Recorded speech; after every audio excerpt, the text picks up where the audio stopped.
I pulled into the gravel parking area at Olympic National Park and killed the engine, already running through my mental checklist. 6 backpacks needed to come out of my truck, along with the group gear I'd packed the night before. The morning air carried that familiar Pacific Northwest bite.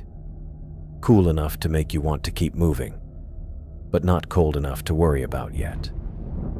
My clients were supposed to meet me here at 8, and it was 5 minutes past. Right on schedule, a blue Honda pulled up next to my truck, followed by a white SUV. I climbed out and started unloading gear while they parked and gathered themselves. The first guy out of the Honda looked like he knew what he was doing, mid-40s maybe, with the kind of build that comes from actual hiking rather than gym workouts. His boots were broken in, his clothes practical without being flashy. He walked over with the easy confidence of someone who'd done this before. "You must be Michael," he said, extending a hand. "Andy Peterson." "That's me." His grip was firm but not trying to prove anything. "Good to meet you. You look ready for this." "Been looking forward to it for months." Andy glanced around at the trailhead, the dense forest stretching away from the parking area. "How long you been guiding out here?" "About 10 years now." I hefted Sarah's pack out of the truck bed. She'd sent me her gear list weeks ago, and everything looked properly organized. "You hike much in the Olympics before?" "Some day trips, but never a full week in the backcountry. This is exactly what I needed." I liked him already. Too many clients came in thinking they knew everything, or worse, knowing nothing and trying to hide it. Andy seemed like the kind of guy who'd actually be helpful, rather than just another person to keep track of. The others were making their way over from the SUV. Sarah Collins looked nervous but excited, adjusting her pack straps about 3 times before she'd even put it on. David Miller was already complaining about something to the 2 women with him, Jessica Rodriguez and Rebecca Hall. I couldn't make out the words, but his tone suggested he'd found something to be unhappy about. "All right, everyone," I called out, shouldering my own pack. "Let's do a quick gear check before we head out." The next 20 minutes involved going through everyone's equipment, making sure they had what they needed and nothing they didn't. Andy's setup was solid. He'd clearly done his research. Sarah had overpacked a bit, but nothing we couldn't work with. David kept questioning whether his pack was too heavy, though he'd ignored my suggestions to leave behind the extra camera equipment he'd insisted on bringing. Jessica and Rebecca seemed well prepared and eager to get started. "The plan for today is about 12 miles, I told them as we gathered at the trailhead sign. "We'll be heading through old-growth forest most of the way, gaining elevation gradually. Tonight's camp is at a designated backcountry site with bear boxes and a decent water source." Sarah raised her hand like we were in school. "What should we do if we see a bear?" "Make noise, don't run, give it space." I'd given this talk hundreds of times, but honestly, you're more likely to see deer or maybe some elk. The bears up here mostly want to be left alone. David shifted his pack again. "How do we know we won't get lost?" "That's what I'm here for." I tapped the GPS unit clipped to my belt, then the map case. Plus, I've been on this trail more times than I can count. My grandfather used to bring me up here when I was a kid. That last part slipped out without me meaning to say it. I usually kept personal details to myself with clients, but something about this group made me more talkative than usual. Maybe it was Andy's easy manner, or maybe I was just in a good mood. We started up the trail in single file, me leading, Andy bringing up the rear. The first few miles were easy enough. Well-maintained trail through Douglas fir and cedar that towered overhead like cathedral pillars. The forest floor was thick with ferns and fallen logs slowly returning to soil. Jessica was already taking pictures, which meant we'd be stopping frequently. Rebecca seemed content to walk and observe. Sarah asked questions about every plant she didn't recognize, which turned out to be most of them. David saved his energy for periodic comments about the weight of his pack. "Your grandfather taught you to guide?" Andy asked during one of our photo stops. "Among other things." I adjusted the straps on Sarah's pack. She was carrying the weight too high. He was a logger for 40 years, then did some guiding when he retired. Knew these woods better than anyone. Robert Thompson had been the kind of man who could read weather patterns 3 days out, who could find water in the driest conditions, who never seemed to get lost no matter how deep into the wilderness we went. After my parents died in that car accident when I was 8, he'd been the one to step in, to teach me everything he knew about surviving in places where most people had no business being. He'd also told me stories that made no sense, tales about things in the deep woods that weren't quite animal and weren't quite human. The flayed man was his favorite, some kind of creature that had supposedly been stalking these forests for generations. According to Robert, it looked like a person who'd had all their skin stripped away, leaving nothing but raw muscle and sinew. Complete nonsense, of course, but he'd tell these stories with such conviction that I'd sometimes have trouble sleeping afterward. Must have been quite a teacher, Andy said. He was. I shouldered my pack again. All right, let's keep moving. We've got a lot of ground to cover. The trail wound deeper into the forest, following an old creek bed that ran clear and cold over granite stones. The canopy grew thicker as we gained elevation, filtering the afternoon light into shifting patterns on the forest floor. My client settled into a rhythm, Jessica still stopping for photos, but less frequently, Sarah finding her stride and asking fewer questions, David's complaints tapering off as he got used to the pack weight. This was the part of guiding I actually enjoyed, watching a group of strangers begin to work together, seeing them discover they were capable of more than they'd thought. Andy moved like he belonged out here, helping Sarah when she struggled over a fallen log, offering encouragement to Rebecca when the trail got steep. By late afternoon, we'd covered the planned distance. The designated campsite sat in a small clearing beside the creek, with 3 bear boxes and a fire ring that had seen plenty of use. The trees around the perimeter were massive old growth, the kind that had been standing here since before the first European settlers arrived. "This is home for tonight," I announced, dropping my pack near the fire ring. Everyone looked tired but satisfied. Even David seemed pleased with himself for making the distance without too much trouble. Jessica immediately started setting up her camera for what she called golden hour shots, while Rebecca and Sarah claimed spots for their tents. "What can I do to help?" Andy asked, already pulling gear from his pack with practiced efficiency. "You can help me get the bear ropes set up while they get their tents sorted." I appreciated clients who looked for ways to contribute rather than waiting to be told what to do. "Then we'll get dinner going."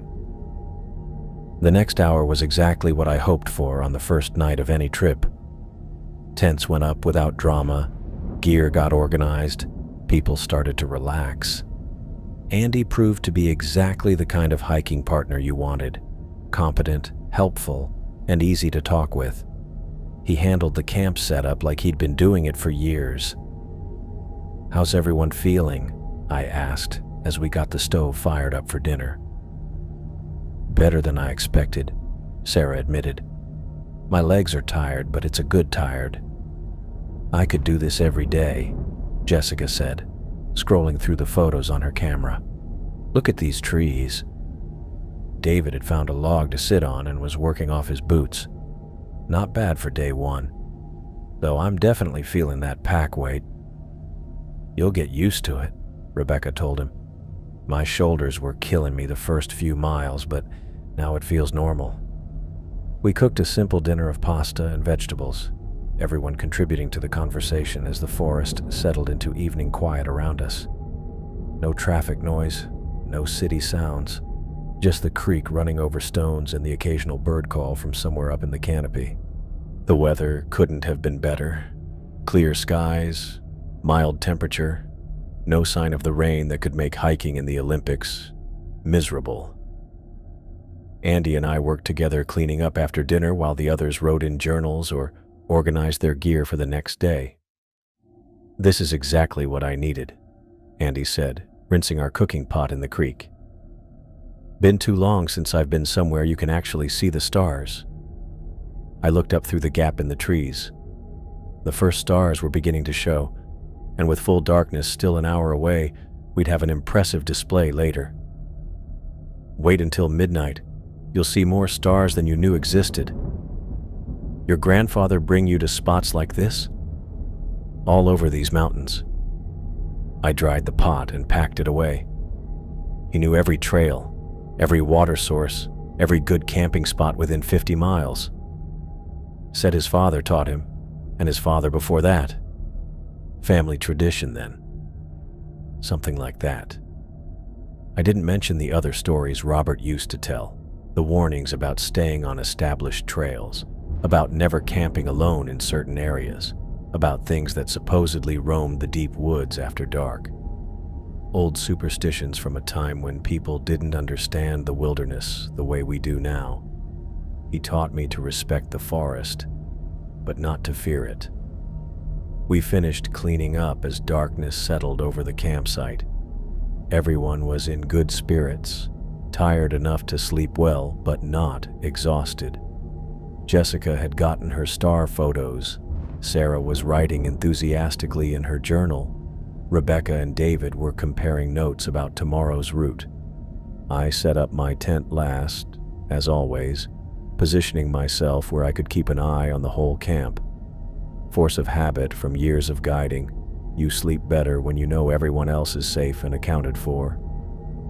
"Good first day," Andy said, settling into his sleeping bag. His tent was set up next to mine, close enough to talk without raising our voices. Couldn't ask for better. I zipped up my tent and arranged my gear for the morning. Weather's supposed to hold for the next few days. If it does, we're in for a hell of a week. The forest around us had gone quiet except for the creek and the occasional rustle of something small moving through the underbrush. Normal sounds, familiar sounds. The kind of wilderness lullaby that had been putting me to sleep since I was 8 years old and learning to love these mountains. Everyone settled in quickly, the exhaustion of the first day catching up. I could hear quiet conversations from a couple of the tents, but they faded as people drifted off. Andy was already breathing deeply in the rhythm of sleep. I lay there listening to the forest, mentally planning tomorrow's route, thinking about how well the group had come together on day one. These were good people, the kind who made guiding a pleasure rather than a job. Andy especially. Having someone that competent and easygoing made everything smoother. The last thing I remembered before sleep was the sound of the creek running over stones, the same sound that had been putting travelers to sleep in these mountains for generations. I woke to Andy rustling around in his tent, the soft sounds of someone who knew how to break camp quietly. The creek still murmured beside us, and gray pre-dawn light filtered through the forest canopy. My internal clock said it was around 6:30, which meant we'd gotten a solid night's sleep. "Morning," Andy whispered as I unzipped my tent. He was already dressed and rolling up his sleeping bag with practiced efficiency. "Sleep well?" "Like a rock. You?" "Same." I stretched my back and looked around the campsite. Everyone else was still in their tents, but I could hear stirring from Sarah's direction. "Let's get coffee started before we wake the others." The second day began exactly as it should. Everyone rested, gear dry, spirits high. Sarah emerged from her tent looking more confident than she had yesterday, while David seemed to have made peace with his pack weight overnight. Jessica immediately started documenting our morning routine with her camera, and Rebecca helped Andy organize the bear boxes. We broke camp efficiently and hit the trail by 8:30, leaving the creek behind as we began climbing toward higher elevation. The switchback started almost immediately, cutting back and forth up the mountainside through dense forest that gradually thinned as we gained altitude. "This is where it gets interesting," I told the group during our first rest stop. We've got about 3,000 feet of elevation gain over the next 6 miles. Sarah was already breathing harder, her cheeks flushed from the climb. How high are we going? Today's camp is around 4,500 feet. Tomorrow we'll push up to nearly 6,000. I checked my GPS and consulted the map. The good news is that once we get up there, the views make all this climbing worth it. Andy moved easily on the steep terrain, sometimes hiking backward while talking to Sarah, offering encouragement when she needed to stop and catch her breath. His natural leadership took pressure off me to constantly monitor the group's pace. "Altitude hitting you?" he asked Sarah during one break. "A little. I live at sea level, so this is new." She took another drink from her water bottle. "But I'm not giving up." "Good attitude. Your body will adjust in another day or two." David was handling the climb better than I'd expected, though he still found things to complain about. "Whoever designed this trail clearly never carried a 40-pound pack," he muttered. But there was no real irritation in his voice. The forest changed as we climbed. Douglas fir and cedar gave way to mountain hemlock and subalpine fir, the trees growing smaller and more widely spaced. Patches of snow lingered in shadowed areas despite the mild weather, and the air carried a crisp bite that made you want to keep moving. By noon, we'd reached a rocky ridge with spectacular views across the Olympic Mountains. Snow-capped peaks stretched to the horizon, and far below us, the valley we'd climbed from that morning looked like a green carpet. "Now, this is why I came," Jessica said, setting up her camera for what would probably be 100 photos. We spread out along the ridge for lunch, everyone finding their own spot to eat and take in the scenery. Sarah seemed to have found her stride on the climb, and even David looked pleased with himself for making it this far. Rebecca had been quiet most of the morning, but she seemed content to observe and absorb the mountain environment. "Your grandfather ever bring you up here?" Andy asked, settling beside me on a flat boulder. "Every summer when I was a kid." I pointed toward a distant peak. "See that one with the glacier? We climbed it when I was 16. Took 3 days and I thought I was going to die on the way up. But you made it." "Robert wouldn't let me quit. Said the mountains don't care about your comfort, only your determination." I unwrapped my sandwich and looked out across the peaks. He was big on life lessons disguised as camping trips. The afternoon descent into our planned campsite was easier on everyone's legs, but harder on their knees. We dropped into a broad meadow surrounded by rocky outcroppings and scattered alpine fir. A small stream ran along one edge, providing perfect access to water.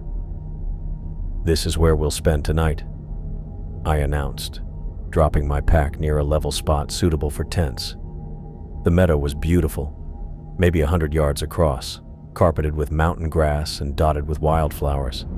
The rocky ridges around us provided shelter from wind, while offering multiple vantage points for views. Jessica was already circling the campsite with her camera, capturing the afternoon light on the surrounding peaks. "I could live here," Rebecca said, standing in the center of the meadow and turning slowly to take in the complete view. Andy had started pulling gear from his pack when he stopped mid-motion, his attention fixed on something beyond the camp. He stood slowly, his hand shading his eyes as he stared toward the eastern ridge. "Michael, you see that?" I followed his direction and immediately spotted what had caught his attention. On a rocky outcrop maybe half a mile away, a human figure stood perfectly still, apparently looking directly toward our campsite. "Yeah, I see him." I reached for my binoculars and focused on the distant ridge. The magnification confirmed what we'd both noticed: a man standing alone on the rocks, completely motionless. Too far away to make out details, but something about his posture felt wrong. Not the way someone normally stood when they stopped to rest or take in a view. "Hello?" I called out, my voice echoing across the meadow. "You okay over there?" No response. No movement. The figure remained exactly as we'd first seen him. Andy cupped his hands around his mouth. "Need any help?" Still nothing. The man continued to stand there like a statue, and even through the binoculars I couldn't detect any sign that he'd heard us or was even aware of our presence. "What's going on?" Jessica had noticed us staring and walked over with her camera. "There's someone on that ridge," Andy told her, pointing.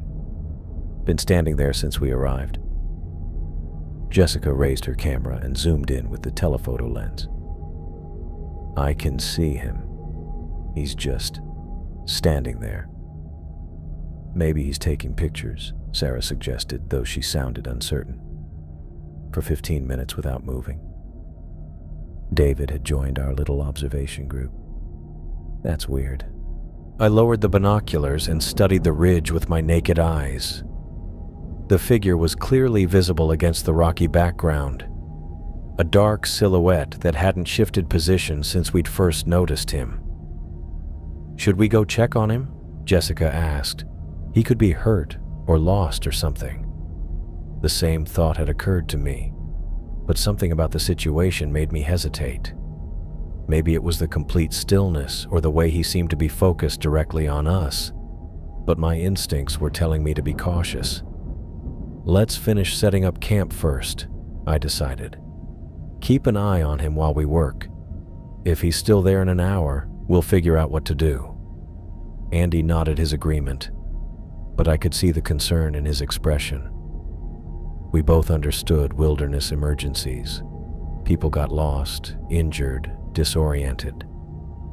The responsible thing would be to check on anyone who appeared to need help, but this didn't feel like someone who needed help.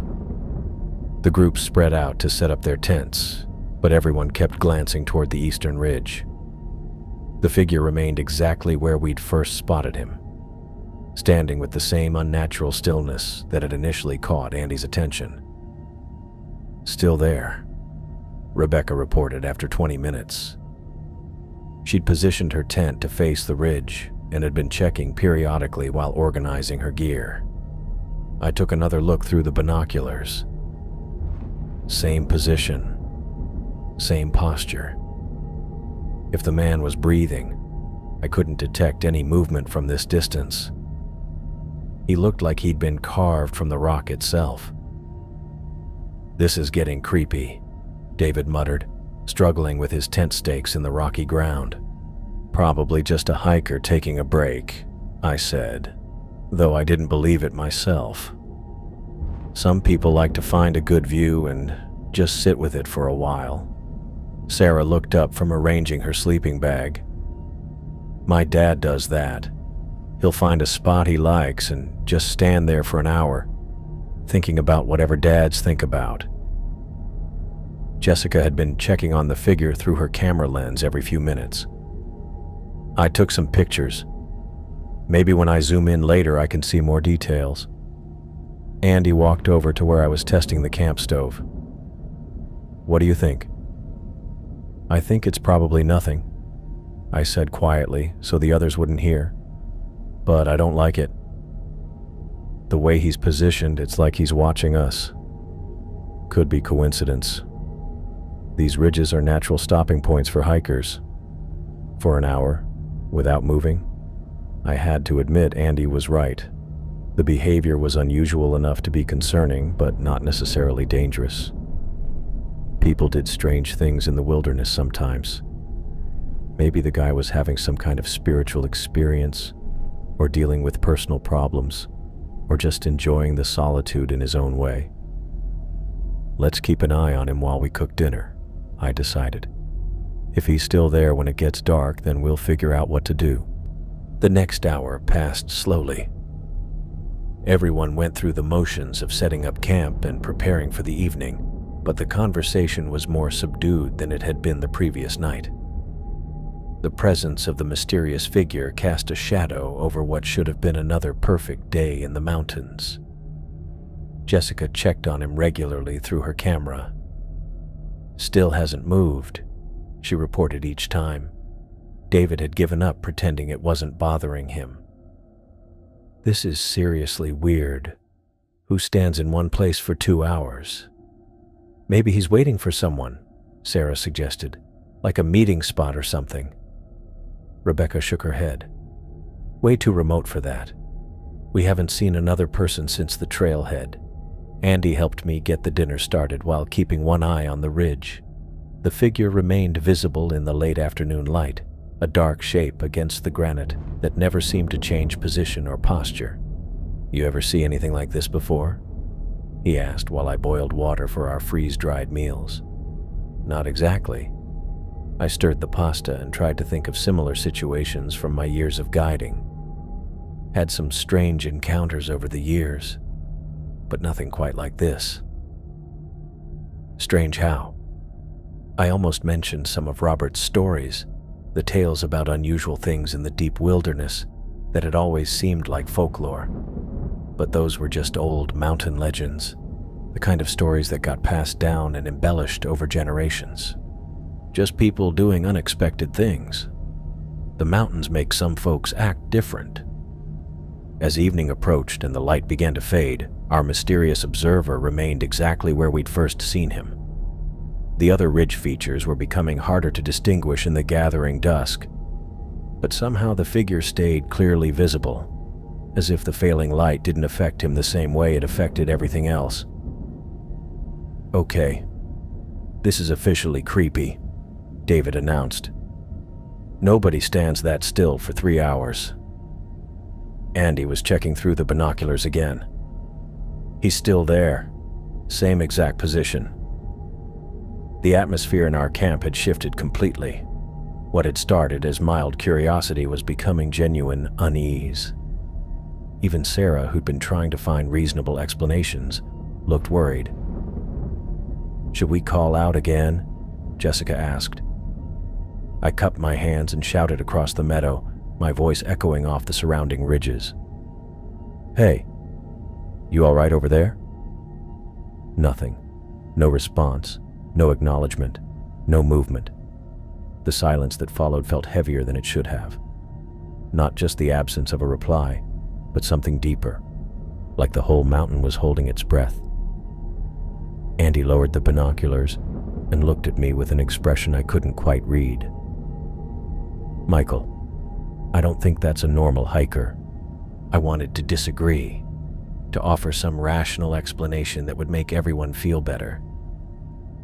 But standing there in the gathering darkness, staring across the meadow at a figure who'd remained motionless for hours, I couldn't shake the feeling that Andy was right. Something about this situation was very wrong. Andy and I worked out a watch schedule without discussing it much with the others. No point in making everyone lose sleep over something that might turn out to be nothing, though neither of us really believed that anymore. I'll take first watch, Andy offered quietly while the group finished dinner preparations. Wake me up in 3 hours. I nodded and helped clean up the cooking gear, trying to act normal while keeping one eye on the eastern ridge. The figure was still there, somehow easier to see now that full darkness had settled over the meadow. He stood out against the starlit sky like a dark cutout, motionless as ever. Jessica crawled into her tent first, followed by Rebecca and Sarah. David lingered by the dying fire, poking at the coals with a stick. You think that guy's still up there? He asked. Probably moved on by now, I lied. Through my peripheral vision, I could see the silhouette clearly outlined against the stars. David nodded and headed to his tent. Well, if he wants to stand around all night, that's his business. Andy settled against a boulder with the binoculars while I arranged my sleeping bag outside my tent. The night air was crisp but not cold, and the stars were brilliant in the thin mountain atmosphere. Under normal circumstances, it would have been perfect camping weather, but nothing about this felt normal. I dozed fitfully for the first part of the night, waking every hour or so to check on Andy. Each time he'd give me a subtle thumbs up, indicating our watcher was still in position. The forest around us stayed quiet except for the usual small sounds, mice rustling in the grass, the distant call of an owl, wind moving through the scattered trees. Around midnight, Andy shook my shoulder gently. "Your turn," he whispered. I took the binoculars and settled into his spot against the boulder. The figure remained exactly where we'd last seen him, a black shape against the star field that seemed too distinct for the available light. How was he still visible up there? At this distance and in this darkness, he should have disappeared into the background. Andy's breathing settled into the rhythm of sleep within minutes. The guy had the ability to fall asleep anywhere, anytime. A useful skill in the wilderness. The next few hours passed slowly. I checked the ridge every few minutes, and each time the figure was there, unchanged. My eyes started playing tricks on me in the darkness, making me think I saw movement where there wasn't any. Every shadow became suspicious, every sound significant. Around 2 in the morning, I heard something that made me sit up straighter. A clicking sound, rhythmic and deliberate, coming from somewhere in the forest behind our camp. Not the kind of noise any animal I knew would make. Too regular, too purposeful. I listened for several minutes, trying to pinpoint the source. The clicking stopped, then started again from a different direction. East of camp this time, closer to where our mysterious observer was positioned. The sound faded, replaced by what might have been scraping, like something being dragged across rock. I grabbed my flashlight and moved quietly away from the sleeping area, following the noise. 50 yards from camp, I stopped and listened again. Silence. I swept the flashlight beam across the trees and rocks, looking for any sign of what might have made the sounds. Nothing. Just forest and shadows, and the occasional glint of eyes from some small creature before it scurried away. I returned to my watch position, checking the ridge again through the binoculars. The figure was still there, same position, same unnatural stillness. An hour later, the clicking started again. This time it seemed to come from multiple directions, a scattered conversation of sharp sounds that lasted maybe 10 minutes before stopping completely. I made another careful circuit around the camp perimeter, but found nothing unusual. Andy stirred in his sleeping bag. "Everything okay?" "Yeah," I whispered back. "Just some weird sounds. Probably nothing." But it wasn't nothing, and we both knew it. The rest of the night passed without incident, though I dozed fitfully until dawn started lightening the eastern sky. The first thing I did was check the ridge where our observer had been stationed. Empty. The rocky outcrop that had been occupied for hours showed no sign of anyone ever being there. "He's gone," I told Andy as he emerged from his sleeping bag. Andy took the binoculars and confirmed what I'd already seen. "When do you think he left?" "No idea. Sometime after 3, I guess." I started rolling up my sleeping bag, eager to get moving. "Let's get everyone up and pack out of here." The others woke slowly, stretching and complaining about the cold ground and restless sleep. Sarah looked particularly tired, with dark circles under her eyes. "Did anyone else hear weird noises last night?" she asked while stuffing her sleeping bag into its compression sack. Jessica looked up from organizing her camera equipment. "What kind of noises?" "I don't know. Clicking sounds, maybe?" I kept waking up thinking something was moving around outside. I exchanged a quick look with Andy. "Probably just wildlife. These mountains are full of animals you don't see during the day." "It didn't sound like animals," Sarah said, but she didn't push the point. I hurried everyone through breakfast and camp breakdown, claiming we needed to make good time to reach our next planned site. Really, I just wanted to get away from this meadow and whatever had been watching us through the night. We hit the trail by 8, earlier than usual. The route led us up through scattered alpine fir and across several rocky ridges before dropping into another valley system. Good hiking terrain, with spectacular views when the trees opened up enough to see the surrounding peaks. For the first few hours, I managed to convince myself that our mysterious observer had been exactly what I'd told the others, just another hiker who happened to stop in an inconvenient spot. People did strange things in the wilderness sometimes. Maybe he'd been having some kind of personal crisis or spiritual experience, or was simply eccentric in ways that seemed sinister from a distance. But around noon, while we rested on a granite outcrop overlooking the valley we'd just climbed out of, Andy tapped my shoulder and pointed back the way we'd come. There, on a distant ridge maybe a mile behind us, stood a lone figure. I raised my binoculars and focused on the spot. Same size, same posture, same unnatural stillness. Even at this distance, I could tell it was the same person who'd watched us through the night. "Son of a bitch," I muttered. "What is it?" Jessica asked, noticing our attention. "Just checking our route," Andy said smoothly, "making sure we're on track." I kept the binoculars trained on the distant figure while the others finished their lunch. He was definitely following us, maintaining enough distance to avoid direct confrontation, but staying close enough to keep us in sight. The realization made my stomach clench. "We need to keep moving," I announced, perhaps more sharply than necessary. The afternoon hike took us deeper into the wilderness, following game trails and old logging roads that most casual hikers never saw. This was the kind of terrain my grandfather had loved, remote enough that you could go days without seeing another person, beautiful enough to make you understand why some people never wanted to leave the mountains. Every hour or so, when the terrain allowed a clear view behind us, I'd check for our follower. He was always there, matching our pace, staying roughly the same distance away. Andy noticed too, though we didn't discuss it where the others could hear. The group was holding up well despite the longer-than-planned day. Sarah seemed to have found her hiking legs. David had stopped complaining about his pack weight, and Jessica and Rebecca were enjoying the increasingly remote and spectacular scenery. But I couldn't shake the growing dread that had been building since we'd first spotted our observer. This wasn't normal hiker behavior.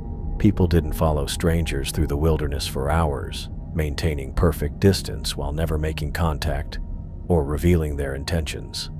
We reached our planned campsite in late afternoon. Another meadow, this one smaller and more enclosed by rocky ridges.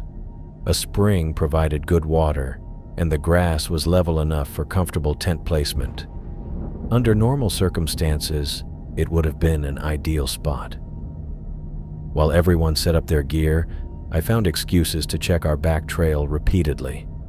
Andy helped with camp chores while keeping an eye on me, reading my growing tension. "Anything?" he asked quietly while we filtered water at the spring. "Not yet, but he's back there somewhere." The evening routine proceeded normally. Dinner preparation, gear organization, the usual end-of-day conversations about tired feet and spectacular views. I tried to project calm confidence while my mind raced through contingency plans and escape routes. Then, just as we finished cooking, Rebecca looked up from her journal and pointed toward the northern ridge. "There's someone up there." My blood turned to ice. The figure stood on a rocky outcrop, maybe 200 yards from our camp, much closer than he'd ever been before. Close enough that even without binoculars, we could all see him clearly. I grabbed my binoculars with hands that tried not to shake and focused on the ridge. What I saw made my stomach drop through the ground. The figure was naked, or nearly so. His skin looked wrong, too red, too raw, like he'd been badly sunburned or worse. And he was making sounds, rhythmic clicking noises that carried clearly across the distance despite the space between us. The clicking was deliberate, purposeful, almost like communication, like he was trying to tell us something, or calling to something else. "What the hell?" David said, squinting toward the ridge. I lowered the binoculars, my mind flooding with memories I'd spent years trying to forget. Robert's voice echoing in my memory, telling stories around campfires when I was too young to understand that some warnings aren't meant as entertainment. The flayed man walks the deep woods, looking for others to join him. He was human once, but something happened to his skin, and now he can't die properly. He makes clicking sounds when he's hunting, like he's calling to his prey. I'd always thought those stories were nonsense. Old mountain folklore meant to keep children from wandering too far from camp. But standing there in the gathering darkness, watching a naked figure make inhuman sounds from a rocky ridge, Robert's warnings felt less like folklore and more like prophecy. "Michael?" Andy's voice seemed to come from very far away. "You okay?" I realized I'd been standing frozen for several seconds, the binoculars hanging loose in my hands while my clients waited for some kind of explanation or reassurance. The clicking sounds continued, echoing off the surrounding rocks with a persistence that made my skin crawl. Whatever was up there, it wasn't trying to hide anymore. The clicking continued, growing louder and more insistent with each passing second.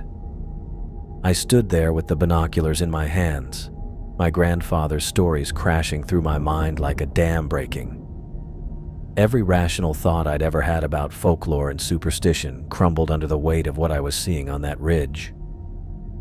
"We need to help him," Andy said, already moving toward his pack to grab his first aid kit. Guy could be hypothermic or injured or having some kind of breakdown. "No." The word came out sharper than I intended.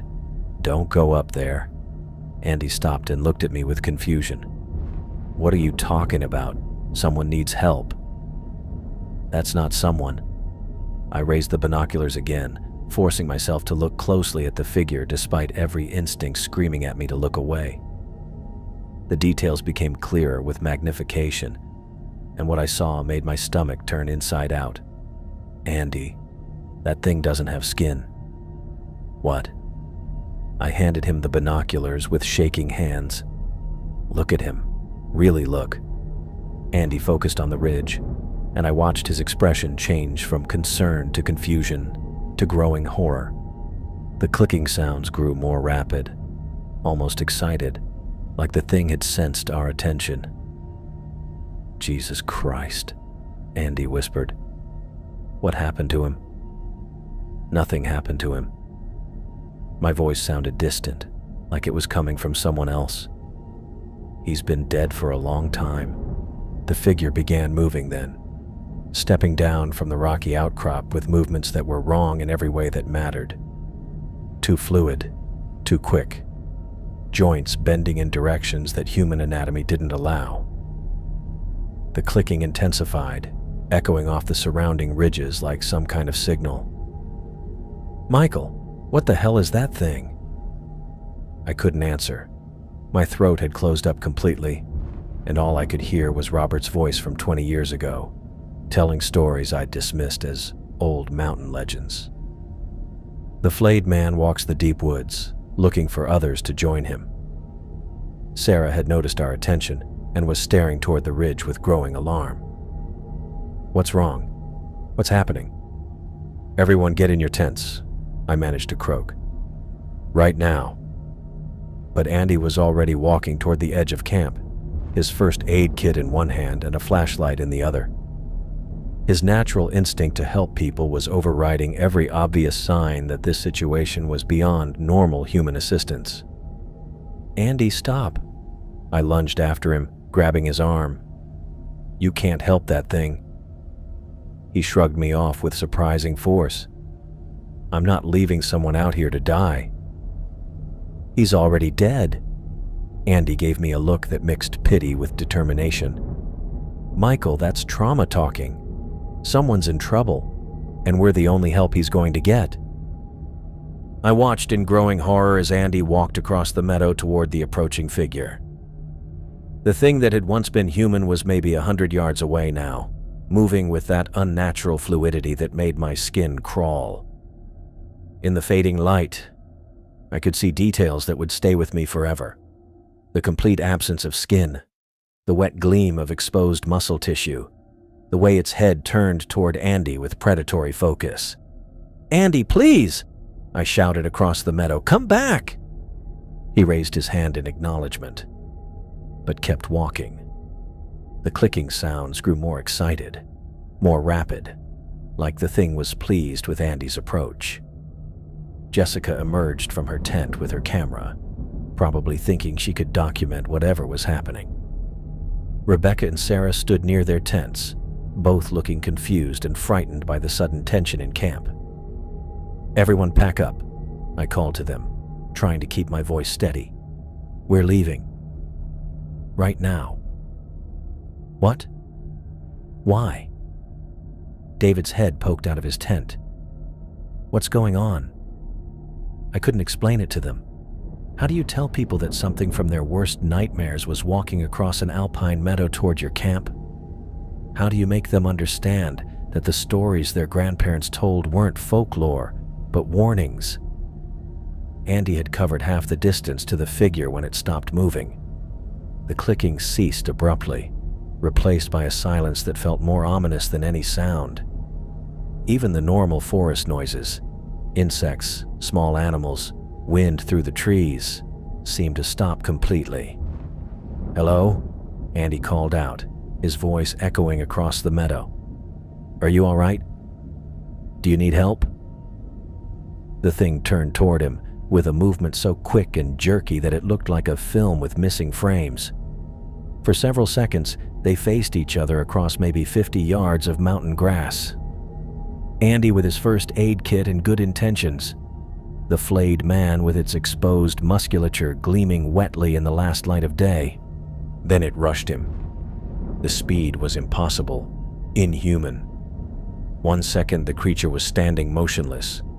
The next it was covering the distance between them faster than any living thing should move. Andy had time to take one step backward before it reached him. What happened next will live in my nightmares until the day I die. The thing grabbed Andy with hands that moved like striking snakes, lifting him off the ground despite Andy being a big man with solid hiking muscle. Andy's scream cut across the meadow, a sound of pain and terror and complete incomprehension. I started running toward them, though every rational part of my mind was screaming at me to run the other way. Andy was my responsibility, my client, and I couldn't just watch him die. But I was too late, and probably too weak to make any difference anyway. The creature tore into Andy with its bare hands, movements too quick to follow clearly in the fading light. Andy's screams echoed off the surrounding peaks, bouncing back from multiple directions until it sounded like the whole mountain range was amplifying his agony. Then the screaming stopped. I stumbled to a halt maybe 30 yards away, my mind refusing to process what I was seeing. Andy was on the ground, motionless, while the thing that had killed him stood over his body making those clicking sounds again. But now the clicks seemed different, satisfied, almost pleased. The creature looked up at me with eye sockets that held something that might have been eyes, though they reflected light in a way that human eyes never did. For several seconds we stared at each other across the bloodied grass, predator and prey evaluating each other. I turned and ran back toward camp, shouting at the top of my lungs, "Everyone run! Get out of your tents and run!" Sarah and Rebecca were already moving, grabbing packs and gear with the efficient panic of people who'd realized the situation had gone completely wrong. Jessica stood frozen near her tent, her camera still in her hands, staring toward where Andy had died. "Jessica, move!" I grabbed her arm and shoved her toward the edge of camp. "Run into the trees and don't look back." David was struggling with his tent zipper, cursing and fumbling with the mechanism. "What's happening? Where's Andy?" I looked back across the meadow and saw the flayed man approaching our camp with that same impossible speed. It would reach us in seconds. "David, leave it," I shouted. "Run! He finally got his tent open and emerged with his pack half loaded, looking around in confusion at the chaos. "What the hell is—" The creature reached our campsite before David could finish his question. It grabbed him as he tried to scramble away from his tent, dragging him into the darkness beyond our camp, with strength that seemed to ignore basic physics. David's shouts cut off abruptly, replaced by sounds I didn't want to identify. Sarah, Jessica, and Rebecca had already disappeared into the forest, following the smart survival instinct to scatter in different directions. I grabbed my emergency beacon from my pack and ran after them, crashing through undergrowth and low branches in blind panic. Behind me, the clicking sounds resumed, but now they seemed to come from multiple directions. The thing was calling to others, or maybe the mountains themselves were answering its summons. I ran through the darkness until my lungs burned and my legs turned to rubber. Branches whipped across my face, drawing blood that I couldn't see but could taste. My boots caught on roots and rocks, sending me stumbling forward in a barely controlled fall that somehow kept me upright and moving. When I finally collapsed behind a massive fallen log, my chest heaving and my vision swimming with exhaustion, I activated the emergency beacon with shaking hands. The small device blinked to life, sending its distress signal to satellites somewhere far above the mountains. Then I heard them. Clicking sounds echoing through the forest around me, coming from at least 3 different directions. They were closer than they should be, considering how far I'd run. Much closer. I pressed myself against the rotting bark of the fallen tree and tried to control my breathing, listening to the inhuman conversation taking place in the darkness around me. The clicks were deliberate, rhythmic, almost like language, like they were coordinating a search. The clicking sounds had grown closer through the night, circling my hiding spot behind the fallen log like hunters testing their prey's defenses. I'd pressed myself against the rotting bark until my spine ached, clutching the emergency beacon and listening to that inhuman conversation echo through the darkness around me.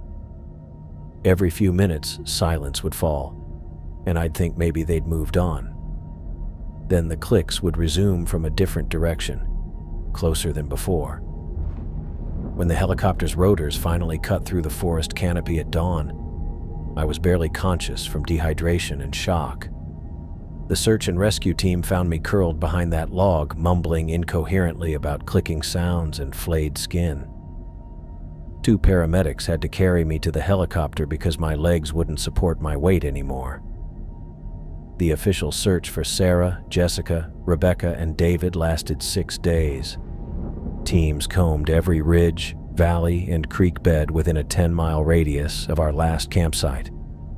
Dogs tracked scent trails that led nowhere. Helicopters photographed every possible route the missing hikers might have taken. Local volunteers joined the effort, covering ground that the professionals might have missed. They never found a trace of the others. Not a piece of clothing, not a footprint, not even the scattered remains you'd expect if wild animals had been involved. 4 people had simply vanished from the face of the earth. The investigators who examined our campsite documented everything with clinical precision. Tents shredded and scattered across the meadow, gear strewn in directions that suggested violent struggle, cooking equipment bent and twisted beyond recognition, but no blood evidence, no clear footprints, no forensic traces that could explain what had happened to 4 experienced hikers. The lead investigator, a graying man named Sergeant Davies, interviewed me twice in the hospital. He listened patiently to my account of the flayed man, taking detailed notes while maintaining the neutral expression of someone who'd heard every possible explanation for wilderness disappearances. "Mr. Thompson," he'd said during our second interview, "you've been through a traumatic experience. Sometimes the mind creates explanations for events it can't process rationally." The official report concluded that the missing hikers had likely become disoriented in the darkness, scattered in different directions, and succumbed to exposure in the mountains. My account of the creature was classified as trauma-induced hallucinations, a psychological response to witnessing whatever had actually occurred. Case closed. File archived. 4 people reduced to statistics in a database of unsolved wilderness disappearances. I stopped working as a guide the week I got out of the hospital. Couldn't even look at hiking gear without my hands starting to shake. The outdoor equipment company I'd worked with for 5 years was understanding about my psychological difficulties, offering counseling services and extended medical leave. But I knew I'd never step foot on a mountain trail again. 3 weeks later, I packed everything I owned into my truck and drove to Seattle. Found a studio apartment in Capitol Hill and took the first office job I could get. Data entry for an insurance company. 8 hours a day of staring at computer screens, processing claims for people who'd never see the inside of a hospital or courtroom. Safe, predictable, urban work that kept me far from anything resembling wilderness. The city suited me. Concrete and steel in every direction. Traffic noise drowning out the possibility of clicking sounds. Streetlights ensuring I'd never again experience true darkness. I walked the same route to work every morning. Ate lunch at the same deli every day, came home to the same 4 walls every evening. Routine became my anchor to sanity. Months passed. I avoided news stories about missing hikers, changed the channel when nature documentaries came on television, crossed the street rather than walk past outdoor gear shops. The mountains existed somewhere beyond my carefully constructed urban bubble, and I intended to keep it that way. Then the package arrived. It showed up on a Tuesday evening in October, sitting outside my apartment door when I got home from work. No return address, just my name and current address written in careful block letters on brown paper wrapping. Inside, I found a wooden box about the size of a shoebox, along with an envelope marked with my name in my grandfather's distinctive handwriting. My hand shook as I opened the letter. Robert had been dead for 2 years, killed in a car accident while driving back from one of his solo camping trips. This letter was dated just 3 weeks before his death. Michael, if you're reading this, then you've encountered something in the mountains that I should have prepared you for years ago. I'm sorry for that failure.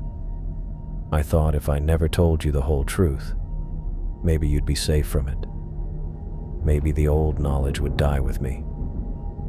I was wrong. Check the box. Look at the photographs carefully. Your grandmother didn't die before you were born, like I always told you. She died when you were 3, but you were too young to remember her properly. Margaret was the most beautiful woman I ever knew, and the kindest person you could imagine. She loved those mountains more than anything except for your father and you. That love is what killed her in the end. Some people who die in the deep woods don't stay dead the way they should. I don't know why it happens to some and not others. I don't understand the rules that govern it. I only know that it does happen, and that those who come back aren't the same as what they were before. The box will explain better than I can with words. Look at everything inside, even the parts that will hurt to see. You need to understand what you're really dealing with. I'm sorry I couldn't protect you from this knowledge. I'm even more sorry that I couldn't protect her from what she became. Robert. I set the letter aside and opened the wooden box with hands that felt disconnected from my body. Inside, wrapped in tissue paper, were perhaps 20 old photographs. The first one I pulled out showed a beautiful young woman standing beside a mountain lake. She had dark hair pulled back in a practical ponytail and bright eyes that sparkled with obvious joy. Her hiking clothes looked dated, maybe early 1960s, and she was holding up a fish she'd apparently just caught. Someone had written on the back in faded blue ink, Margaret Thompson, 1962. My grandmother. The woman I'd been told died before I was born, whose memory was too painful for Robert to discuss. Looking at her face, I could see traces of my own features, genetic echoes that had somehow survived 2 generations. She was beautiful, exactly the way I'd always imagined she might have been. I set that photograph aside and reached for the next one. Same size, same age, same woman standing in the same spot beside the same mountain lake. But in this picture, Margaret Thompson had no skin. The raw muscle tissue gleamed wetly in the photograph, just as it had gleamed on the creature that killed Andy and David. Her face was a map of exposed sinew and bone, her eyes reflecting light in that unnatural way I'd seen on the ridge above our campsite. She stood in the exact same pose as the first photograph, holding up the same fish, but she was no longer human in any recognizable sense. The image matched perfectly what I'd witnessed in the wilderness. Every horrible detail, every impossible anatomical feature, every nightmare aspect that I'd tried to convince myself was trauma-induced hallucination. My grandmother had been the first flayed man my grandfather ever encountered, decades before I was born. And somehow, she was still out there in those mountains, along with Andy and David and everyone else who died in the deep woods and refused to stay dead.